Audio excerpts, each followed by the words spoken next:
Hello aspirants, welcome back. देखिए, मैंने एक इंस्टा रील डाली थी। तो जैसे कि मैंने पूछा था कि आप क्लासेस चाहते हो क्या एचटेट की, तो काफ़ी पॉजिटिव रिस्पॉन्स मिला। तो उसी को ध्यान में रखते हुए मैंने जो है वो कुछ क्लासेस मैं रिकॉर्ड कर रही हूँ।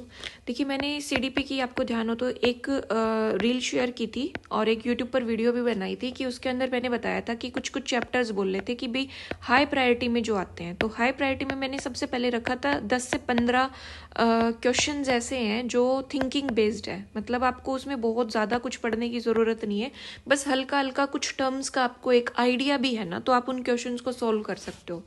ठीक है, तो इस तरीके से है ना, मैंने मतलब अलग अलग टॉपिक्स बनाए। जैसे सेकंड टॉपिक में थ्योरी था, ठीक है। फिर उसके बाद में थर्ड कुछ और टॉपिक्स है, जैसे मोटिवेशन हो गया हमारा, ठीक है, पर्सनैलिटी हो गया, इंटेलिजेंस हो गया। तो इस तरीके से मैंने कुछ आपको सिलेबस में से निकाल के आपको दिया था।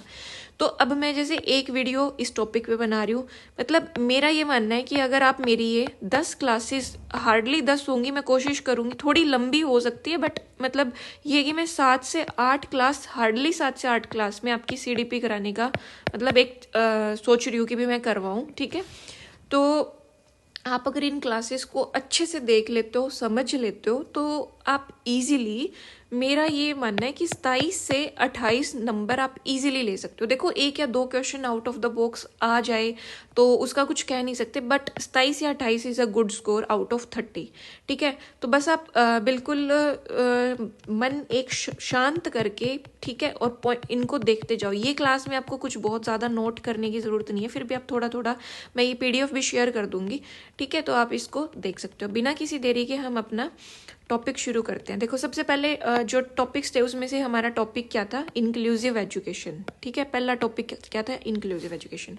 इंक्लूसिव एजुकेशन क्या होती है? वो शिक्षा व्यवस्था है जिसके अंदर विशेष आवश्यकता वाले, जैसे कि चिल्ड्रन विद स्पेशल नीड और सामान्य बच्चे, एक ही स्कूल में, एक ही कक्षा में, समान पाठ्यक्रम में बिना भेदभाव के पढ़ते हैं। इसके अंदर क्या है कि भी हर तरह का बच्चा, चाहे वो अमीर है, गरीब है, चाहे वो हेल्दी है, चाहे वो डिसेबल्ड है, ठीक है, किसी भी तरह का जो बच्चा है ना, वो एक ही स्कूल में, एक ही क्लास में और एक साथ पढ़ेगा। ठीक है, ये इंक्लूसिव, इसमें आता है एजुकेशन फॉर ऑल।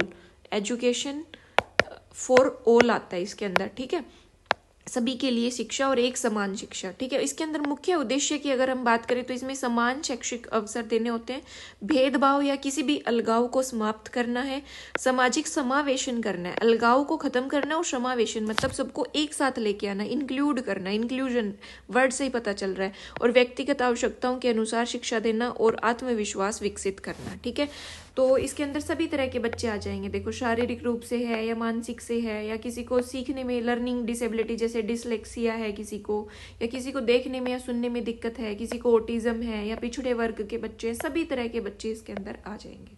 ठीक है, उसके बाद में आपको क्या ध्यान रखना है कि भाई 3 डायमेंशनल मॉडल है इंक्लूसिव एजुकेशन का, वो किसने दिया था? वो ग्रिफिन, कूपर और रिंगल बेन ने दिया था। अगर आप इतना ध्यान रखते हो तो आप पिछले 4-5 साल के क्वेश्चन उठा के देख लेना, आप इंक्लूसिव एजुकेशन का टॉपिक सॉल्व कर पाओगे। ठीक है, फिर अपना टॉपिक नंबर 2 क्या है? Progressive education. ठीक है, मैं अभी जस्ट आपको ब्रीफली इसलिए करवा रही हूँ क्योंकि जब क्वेश्चंस होंगे, हम एक एक क्वेश्चन, एक एक ऑप्शन को मैं आपको करके बताऊंगी कि भाई हम ये ऑप्शन क्यों नहीं है, हम इस ऑप्शन को एलिमिनेट कर देंगे, इस तरीके से। तो आपको बस जस्ट ब्रीफ आपको मैं अभी बता रही हूँ, क्योंकि अब लास्ट का टाइम है, बहुत सारे सब्जेक्ट्स है, तो आप इसको, और ज़रूरत भी इतनी ही है, अगर आपके पास टाइम भी हो ना तो भी इन टॉपिक्स में इतना ही पढ़ने की ज़रूरत है।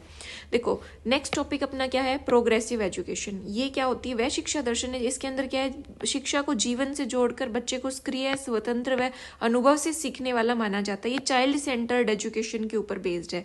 इसमें क्या मेन क्या रहेगा? Learning by doing. और इसमें लर्निंग बाय डूइंग का सिद्धांत मेन कौन थे? इसके प्रोपाउंडर जॉन ड्यूई, आपको याद रखना है।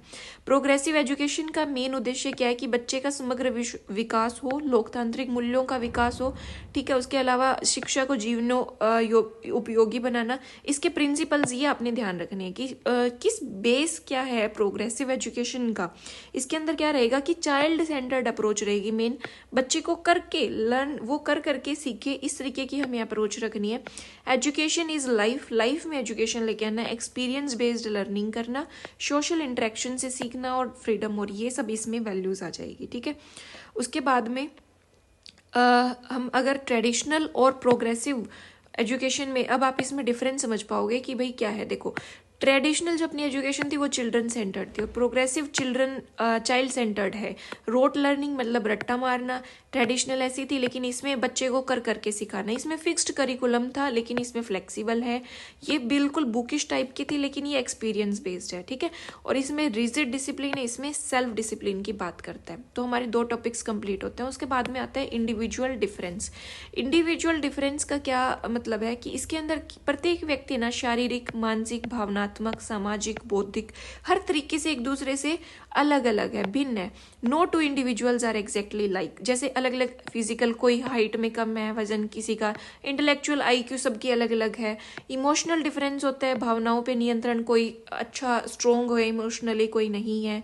फिर सामाजिक रूप से भी अलग अलग हैं। पर्सनैलिटी, जैसे कि कोई दब्बू स्वभाव का है, कोई बहुत कॉन्फिडेंट है, ठीक है। अलग अलग तरीके की पर्सन है। लर्निंग डिफरेंस, कोई जल्दी सीखता है, कोई धीरे सीखता है। उसके बाद में एप्टीट्यूड और इंटरेस्ट, किसी का किसी में इंटरेस्ट है। तो इंडिविजुअल डिफरेंस बच्चों में इस तरीके से हो सकता है, ठीक है। इसके मेन रीजन क्या क्या है? मेन तो हेरिडिटी है कि भाई जीन्स, इंटेलिजेंस और फिजिकल ट्रेट्स अपने किससे हेरिडिटी से आ रहे हैं। उसके अलावा एनवायरनमेंट का भी बहुत इंपॉर्टेंट रोल होता है। फैमिली, स्कूल, कल्चर, न्यूट्रिशन, क्या बच्चे को मिल रहा है उसी अकॉर्डिंग बच्चे की पर्सनैलिटी बनती है, उसकी फिजिकल ग्रोथ होती है, ठीक है। तो ये सारे फैक्टर्स इसमें रहेंगे। मेन रीजन क्या है? अगर क्वेश्चन आ जाए कि individual difference is the result of only hereditary, तो वो स्टेटमेंट गलत हो जाएगी, ठीक है। बोथ रहेगा और ये दोनों का संयुक्त प्रभाव होता है, हेरिडिटी इनटू एनवायरनमेंट रहेगा, ठीक है। उसके बाद में अगर आप देखोगे कि शिक्षा में इंडिविजुअल डिफरेंस का क्या वो है कि इसमें चाइल्ड सेंटर्ड टीचिंग करनी होती है, सही टीचिंग मेथड्स लगाने होते हैं और टीचर को क्या है इंडिविजुअली अटेंशन देनी होती है। अब जैसे सब बच्चे अलग अलग हैं तो क्या करना है, सब पे अलग अलग तरीके की स्ट्रेटजी से बच्चे को पढ़ाना पड़ेगा, ठीक है। रेमेडियल टीचिंग, अगर कोई बच्चा स्लो लर्नर है तो वो करना है। डिफरेंशिएटेड, अलग अलग डिफरेंशिएटेड इंस्ट्रक्शन बच्चों को देनी पड़ेगी, ठीक है। और जब इंडिविजुअल डिफरेंस होता है तो लार्ज क्लासरूम नहीं होना चाहिए, क्योंकि अगर ज़्यादा बच्चे होंगे तो अलग अलग तरह के बच्चे हैं तो हम उनको अच्छे से समझा नहीं पाएंगे, ठीक है। उसके बाद में देखो फोर्थ टॉपिक अपना आता है जेंडर बायस। जेंडर बायस क्या है? जेंडर बायस का मतलब क्या है कि किसी व्यक्ति के साथ केवल उसके लिंग की वजह से असमान व्यवहार करना, कि भाई ये लड़की है, ठीक है, तो इसके साथ अलग व्यवहार करना। कि लड़के हैं, जैसे लड़के तो कभी रोते ही नहीं है, तो इस तरीके से एक लिंग के ऊपर हम लोग क्या कर लें, एक अपना व्यू पॉइंट डेवलप कर लें और उसी अकॉर्डिंग उसको ट्रीट करें। तो ये अलग अलग लेवल पे हमें दिखाई देता है। इसका मेन कारण क्या है? घर में हो गया, ठीक है, लैंगिक पक्षपात, फिर विद्यालय में हो गया, पुस्तकों में हो गया, या फिर शिक्षा की अपेक्षाओं में वो हो गया। उसके मेन पैट्रियार्की है, सामाजिक ये है, रूढ़ियां है, पारंपरिक सोच है, शिक्षा, अशिक्षा व जागरूकता की कमी है। ये सारे इसके कारण है, ठीक है। लेकिन ऐसा नहीं होना चाहिए, जेंडर बायस नहीं होना चाहिए। शिक्षा में हमें क्या, विद्यालय में समान अवसर देने चाहिए, जेंडर न्यूट्रल भाषा का प्रयोग करना चाहिए, सबको समान कार्य देना चाहिए, लड़के और लड़कियों को, ठीक है। तो ये सारे हमारे मेन पॉइंट्स हो जाएंगे। उसके बाद में अपना नेक्स्ट टॉपिक है, topic number 5, creative method. Creative method में क्या है? ये वह शिक्षण विधि है जिसके अंदर बच्चे को मतलब कि खुद वो अपने अलग अलग पॉइंट्स पे सोचे, ठीक है, अलग अलग पॉइंट्स पे वो सोचेगा। डाइवर्जेंट थिंकिंग इसके अंदर हमें रखनी होती है, डाइवर्जेंट थिंकिंग, ठीक है। रट्टा नहीं मरवाना बल्कि स्वतंत्र सोच करनी है। इसमें क्रिएटिव का क्या है कि उसके अंदर नए नए विचार उत्पन्न करना, कल्पना, समस्या समाधान खोजने के अवसर देना, ठीक है। तो इसमें परिभाषाएं में क्या है, गिलफोर्ड ने क्या बोला था? Creativity is the ability to produce new and original ideas. इसके अंदर प्रमुख इसकी विशेषताएं क्या है कि ये चाइल्ड सेंटर्ड है, बच्चों को सीखने में रुचि बढ़ाता है, कल्पना शक्ति का विकास करता है, समस्या समाधान कौशल का विकास करता है, स्वतंत्र अभिव्यक्ति को बढ़ावा देता है, ठीक है। उसके बाद में आपको क्या ध्यान रखना है इसमें, इसके मेथड क्या हो गया, जैसे स्टोरी टेलिंग हो गया, ये क्या हो, रोल प्ले, कि कोई रोल दे दिया वो हो गया, आर्ट एंड क्राफ्ट हो गया, ब्रेन स्टॉर्मिंग हो गया, creative writing method, problem solving, project method. अगर ये सारी चीज़ें होंगी तो क्रिएटिव मेथड मतलब क्रिएटिव थिंकिंग होएगी, ठीक है। उसके अलावा जो है इसमें हमें डाइवर्जेंट थिंकिंग को बढ़ावा देती है, मेन पॉइंट आपको ये ध्यान रखना है। और शिक्षक जो है वो गाइड होता है, कोई डिक्टेटर नहीं होता, ठीक है। और क्रिएटिव मेथड जो है वो बाल केंद्रित शिक्षण विधि है। उसके अलावा इसके अंदर आपका क्या है, ब्रेन स्टॉर्मिंग मेथड जो है उस पर एक क्वेश्चन आया हुआ था, तो हम थोड़ा सा ब्रेन स्टॉर्मिंग मेथड देखते हैं क्या होता है। कि ब्रेन स्टॉर्मिंग मेथड एक ऐसी शिक्षण विधि है जिसमें विद्यार्थियों को किसी समस्या या विषय पर स्वतंत्र रूप से अधिक विचार व्यक्त, फॉर एग्जाम्पल जैसे ब्रेन स्टॉर्म मेथड में क्या होता है, मान लो एक टॉपिक ले लिया, वहाँ पे बहुत सारे बच्चे बैठे हुए हैं, ठीक है, तो क्या होएगा कि सभी बच्चों को आज़ादी होती है कि वो अपना अपना व्यू पॉइंट शेयर करेंगे, सब बच्चे खुल के बोलेंगे, उसके अंदर किसी की कोई भी आलोचना नहीं होगी, उनका कोई भी क्रिटिसिज्म नहीं होएगा, बिना किसी डर के, तो वो सोचेंगे सोचेंगे सोचेंगे, तो ब्रेन का स्टॉर्म करेंगे, ब्रेन के अंदर बहुत सारे थॉट्स आएंगे, उनको सब बोलेंगे।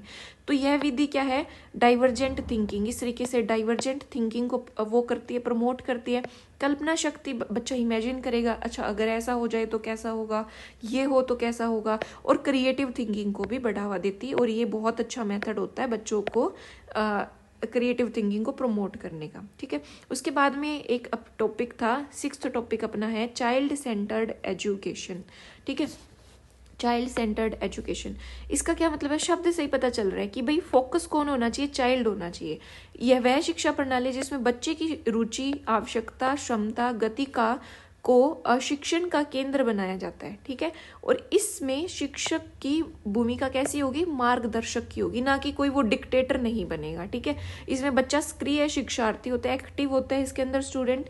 इसमें मेन पॉइंट क्या है, यह शिक्षा बाल केंद्रित होती है, शिक्षक केंद्रित, टीचर सेंटर्ड नहीं होगी, और इसके अंदर बच्चों के कंप्लीट उसके डेवलपमेंट के ऊपर फोकस किया जाता है। जैसे कि शिक्षा का मेन फोकस कौन है, बच्चा। शिक्षक की भूमिका कैसी है, या तो वो गाइड होगा कि जहाँ जहाँ जरूरत है वहाँ बच्चे को वो करेगा, फैसिलिटेटर हो गया। तरीका कैसा होगा, एक्सपेरिमेंट बेस्ड होएगा, इसमें बच्चे का रुचि, आवश्यकता और क्षमता, गति होएगी। एक्टिव लर्निंग होती है, रटने पे जोर बिल्कुल भी नहीं होता इसके अंदर, ठीक है। सेल्फ डिसिप्लिन हो गया। मेन इसके वो समर्थक कौन थे, ड्यूई, रूसो, ये सब थे, ठीक है। उसके अलावा आपको क्या ध्यान रखना है कि बस इसमें आपको बस इतना ही ध्यान रख लोगे तो अपना क्वेश्चन सॉल्व हो जाएगा। नेक्स्ट टॉपिक अपना है स्पेशल नीड्स वाले जो बच्चे होते हैं, ठीक है। तो special needs, child with special need, CWSN क्या है, वो बच्चे होते हैं जिनको शारीरिक, मानसिक, आत्मक मतलब इमोशनल और सोशल तरीके से, किसी भी तरीके से वो कोई कठिनाइयों या लर्निंग में कोई कठिनाइयों से वो जूझ रहे हैं, तो उनको अतिरिक्त शैक्षिक सहायता देने की ज़रूरत होती है।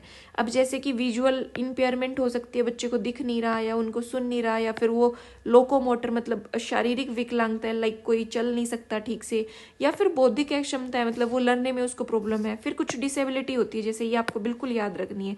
डिसलेक्सिया मतलब पढ़ने में प्रॉब्लम है। डिसकैलकुलिया मतलब गणित में, कैलकुलेशन से बेस्ड गणित में। ग्राफिया मतलब ग्राफ आप बनाते हैं, मतलब लिख रहे हैं तो लिखने में कोई प्रॉब्लम है, या बच्चे को बोलने में कोई दिक्कत है, ऑटिज्म है, कुछ इस तरीके की अगर कोई स्पेशल नीड वाले बच्चे हैं। तो इसमें क्या बोला गया है कि भाई इंक्लूसिव एजुकेशन का और स्पेशल नीड का क्या रिलेशन है, कि भाई हमें इंक्लूसिव एजुकेशन करनी चाहिए। जो स्पेशल नीड वाले बच्चे हैं ना, उनको सामान्य बच्चों के साथ में उन्हीं विद्यालयों में और स्पोर्ट के साथ में पढ़ाना है, ठीक है। और ये HTET और CTET में बार बार ये चीज़ पूछी जा रही है, ठीक है। तो मेन चीज़ क्या होगी भी, जो स्पेशल नीड वाले बच्चे हैं ना उसको अपन एक ही स्कूल में पढ़ाएंगे, एक ही साथ बैठाएंगे, बस उनको जो भी दिक्कत है ना उस दिक्कत का सपोर्ट हम दे देंगे, उसका सपोर्ट और रिसोर्सेज के साथ में अपन उसको शिक्षा देंगे। और टीचर को क्या करना चाहिए, उनको क्या करना है, इंडिविजुअल डिफरेंस को पढ़ना है। IEP क्या, इंडिविजुअलाइज्ड एजुकेशन प्रोग्राम बनाना है भी, जिसको इंडिविजुअल के ऊपर बेसिस अपन प्रोग्राम बनाएंगे, जिसको जिस तरीके की ज़रूरत है जिसकी, तो हम उसको वो देंगे, उसी तरीके से अपनी टीचिंग स्ट्रेटजी बनाएंगे, ठीक है। और अपनी टीचिंग लर्निंग में फ्लेक्सिबिलिटी रखेंगे। तो ये सारी चीज़ें हो गई। उसके बाद में RTE जो है वो भी बोलता है कि अनिवार्य और ये होनी चाहिए और इक्विटेबल होनी चाहिए। NEP भी बोलता है इक्विटेबल एजुकेशन होनी चाहिए। उसके अलावा RPW जो एक्ट है, पर्सन विद डिसेबिलिटी का एक्ट है, तो ये right of person with disability हो गया, ठीक है।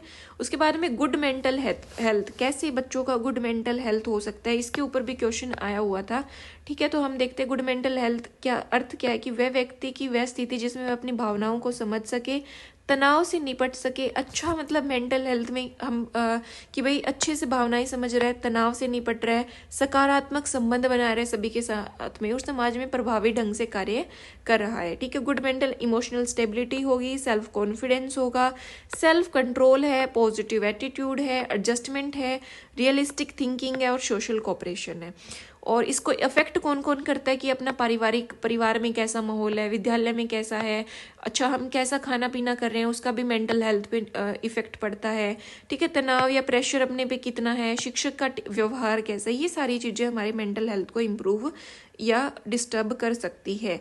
उसके बाद में हैबिट क्या है, हैबिट से कई क्वेश्चन थे। तो हैबिट क्या है कि ये अपना टॉपिक नंबर 9 है कि वह सीखा हुआ व्यवहार है जो किसी को बार बार करने से स्वतः ऑटोमेटिक हो जाता है। मतलब हैबिट कि भी हम एक काम को करेंगे, आदतें जन्मजात नहीं होती, अनुभव और अभ्यास से हम लोग सीखते हैं कि लर्नड पैटर्न है और हम उसको बार बार करेंगे और फिर वो ऑटोमेटिक हो जाएगी। ठीक है, तो हैबिट का क्या है कि सीखी हुई होती है और ये रिपीटिशन से बनती है, ऑटोमेटिक होती है, स्थायी होती है पर बदली जा सकती है और हमारे इसको इम्पैक्ट करती है। गुड हैबिट, बैड हैबिट, ये सब समय पे पढ़ना, स्वच्छता, बैड हैबिट्स देर से उठना, टाल मटोल करना, बहुत सारी इस तरीके की होती है। तो हैबिट फॉर्मेशन में क्या आता है, सबसे पहले हमें कोई वो मिलेगी, प्रेरणा मिलेगी। फॉर एग्जांपल कि आपकी कोई फ्रेंड है वो जल्दी उठती है, तो आपको प्रेरणा मिली कि नहीं यार मैं भी अब से जल्दी से उठना शुरू करूंगी। फिर आप उस पर रिस्पॉन्ड करोगे, फिर आप उसको बार बार रिपीट करोगे, फिर आपको री इन्फोर्समेंट चाहिएगा। ठीक है, तो इस तरीके से 4 स्टेप में आपकी ये बनेगी।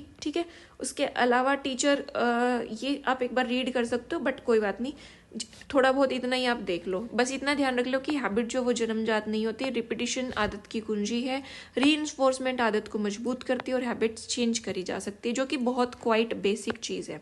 उसके बाद में अपना टॉपिक है इंस्टिंक्ट, प्रवृत्ति। वह मतलब ये क्या होता है अपने अंदर, मतलब कि अपनी जन्मजात से ही। अब हैबिट जो है वो जन्मजात नहीं है देखो, लेकिन हमारे इंस्टिंक्ट जो है ना वो जन्मजात होते हैं, जो व्यक्ति बिना सीखे ही करता है, यह स्वाभाविक होता है और जीव रक्षा के अस्तित्व में सहायक होता है। इंस्टिंक्ट इनबोर्न है, सभी में समान रूप से पाया जाता है। अब जैसे कि ये है, अब सेल्फ प्रिजर्वेशन, खुद की रक्षा करना, भूख लगना, प्यास लगना, सेक्स हो गया, पेरेंटल इंस्टिंक्ट हो गया, ठीक है, क्यूरोसिटी हो गया, फियर हो गया, ये अलग अलग तरह के हमारे इंस्टिंक्ट है जो हमारे बचपन से ही, जन्म से ही हमारे साथ में होते हैं। ठीक है, और ये हमें सीखने की प्रेरणा का स्रोत भी है, जिज्ञासा में भी ये हेल्प करते हैं। तो ये सारी चीज़ें हो जाएंगी। तो आपको इनबोर्न जो बायोलॉजिकल इंस्टिंक्ट बोल सकते हैं हम, जो ये सारे हंगर हो गया, थर्स्ट हो गया, सेक्स हो गया, ये सारी चीज़ें। ठीक है, फिर अपना नेक्स्ट टॉपिक आता है क्या, teaching learning strategy. Teaching learning strategy का क्या मतलब है कि योजनाबद्ध तरीके और तकनीक है जिसके माध्यम से शिक्षक जो है सीखने को प्रभावी, रोचक और उद्देश्यपूर्ण बनाता है। इसका उद्देश्य बच्चे में समझ, कौशल और दृष्टिकोण का विकास करता है। टीचिंग लर्निंग स्ट्रेटजी का क्या है कि लर्नर सेंटर्ड, मतलब चाइल्ड सेंटर्ड होनी चाहिए, इंडिविजुअल डिफरेंस का ध्यान रखें कि भाई टीचिंग लर्निंग स्ट्रेटजी का क्या मतलब है, ऐसे तरीके, ऐसे मेथड्स लगाना जिससे बच्चे को जो आप समझा रहे हो वो अच्छे से समझ में आए। ठीक है, और वो कैसा होना चाहिए, फ्लेक्सिबल होना चाहिए, उसमें कंप्लीट सक्रिय सहभागिता मतलब पार्टिसिपेशन होना चाहिए, गोल ओरिएंटेड होना चाहिए। ठीक है, तो इसकी टीचिंग लर्निंग स्ट्रेटजी में क्या आ जाएगा, मेन कौन सी है, लेक्चर कम डिस्कशन, कि आप लेक्चर दे रहे हो साथ साथ डिस्कशन भी कर रहे हो, ये भी एक मेथड है। फिर प्रोजेक्ट मेथड है, एक्टिविटी बेस्ड लर्निंग है, प्रॉब्लम सॉल्विंग मेथड है, कोऑपरेशन है, ब्रेनस्टॉर्मिंग, प्ले वे, अलग अलग तरीके की स्ट्रेटजीज होती है। ठीक है, फिर इफेक्टिव टीचिंग लर्निंग में क्या आ जाएगा, क्लियर ऑब्जेक्टिव्स होने चाहिए, शिक्षार्थी बच्चे का उसमें रुचि होनी चाहिए, असेसमेंट हो, उपयुक्त सामग्री हो। इसके अंदर आपका लर्नर का क्या है कि वो स्वयं सीखने वाला हो, प्रश्न पूछ रहा है, एक्टिव पार्टिसिपेशन हो, और टीचर का इसमें क्या रोल होना चाहिए कि वो फीडबैक ले रहा है, मतलब। ठीक है, तो ये सारी चीज़ें आपको इसमें ध्यान रखनी है। फिर अपनी एक चीज़ थी कम्युनिकेशन, ये आपके इंग्लिश पेडागोजी में भी काम आएगा। Communication skills LSRW। ठीक है, 4 लिसनिंग, स्पीकिंग, रीडिंग, राइटिंग, 4 ये होती है हमारी। ठीक है, इसमें लिसनिंग में क्या है, सबसे पहले विकसित होने वाला कौशल है, हमें समझ का आधार बनता है, अच्छी स्पीकिंग का आधार है। अब देखो आपको इसमें क्या ध्यान रखना है, जैसे रिसेप्टिव, एक होती है रिसेप्टिव और एक होती है हमारी प्रोडक्टिव। ठीक है, प्रोडक्टिव में हम मतलब कुछ प्रोड्यूस करेंगे, जैसे कि मैं स्पीक कर रही हूँ तो वो प्रोड्यूस कर रही हूँ तो स्पीक, और मैं जैसे राइट कर रही हूँ तो ये हो गया प्रोडक्टिव। रिसेप्टिव मतलब हम लोग कुछ ग्रहण कर रहे हैं, तो जैसे सुन रहे हो आप लोग तो ये लिसन हो जाएगा, और अगर आप रीड कर रहे हो, कुछ पढ़ रहे हो तो भी कुछ ग्रहण कर रहे हो, रिसेप्ट ले रहे हो कुछ, तो रीड और लिसन क्या हो जाएगा, रिसेप्टिव। प्रोडक्टिव में स्पीक और राइट हो जाएगा। ठीक है, तो उसके बाद में लिसनिंग जो है वो एक रिसेप्टिव। फिर स्पीक हो गया, हम लोग बोल रहे हैं, ठीक है, आत्मविश्वास और स्पष्टता इसमें आवश्यक, ये प्रोडक्टिव है। फिर जो रीडिंग है वो साइलेंट रीडिंग प्रभावी बनाता है, लिखित सामग्री को समझना, ये रिसेप्टिव हो जाएगा, ठीक है। रीड जो है वो अपना रिसेप्टिव है। फिर राइट जो है वो कौन सी है, प्रोडक्टिव है। राइट क्या हो जाएगा, प्रोडक्टिव, ठीक है। इसमें देखो रिसेप्टिव में आ गया लिसनिंग और रीडिंग, और प्रोडक्टिव में कुछ प्रोड्यूस कर रहे हैं, जैसे कुछ बोल रहे हैं और राइट कर रहे हैं। इसका सही ऑर्डर आपको ध्यान रखना है, LSRW, ये ऐसे ही याद रखना है, LSRW, इसी पैटर्न में इसको लिखा जाता है। उसके बाद में अपना टॉपिक है एडोलेसेंस का टॉपिक है, ठीक है। जो एडोलेसेंस कौन से, किशोर अवस्था, जैसे यहाँ पे बाल्य अवस्था है और ये जो हमारी अडल्ट है, जैसे ये अडल्ट हो गया, ये अपना बाल अवस्था चाइल्डहुड हो गया, तो इसके बीच का ये होता है, ठीक है। तो ये इसके बीच का संक्रमण काल है। इसमें 12 से 18 की वर्ष इसमें आयु वर्ष मानी जाती है। इस अवस्था में तेज शारीरिक, भावनात्मक और सामाजिक परिवर्तन होते हैं। इमोशनल, इसमें आपको ये बिल्कुल ध्यान रखना है, इसमें से लगभग हर साल कोई ना कोई क्वेश्चन मुझे देखने को मिला। तो इसमें एडोलेसेंस जो है ना वो पीरियड ऑफ इमोशनल इंस्टेबिलिटी होता है। इस टाइम पे बच्चे का इमोशनल डेवलपमेंट जो कैसा होता है, भावनाएं इसमें तीव्र होंगी, फास्ट होंगी, अस्थिर होंगी, वो इनस्टेबल रहता है। उसके अलावा क्या रहेगा, मूड स्विंग्स रहेंगे, आत्मसम्मान का इसमें निर्माण होता है, सेल्फ कॉन्शियसनेस इसमें ज़्यादा होता है।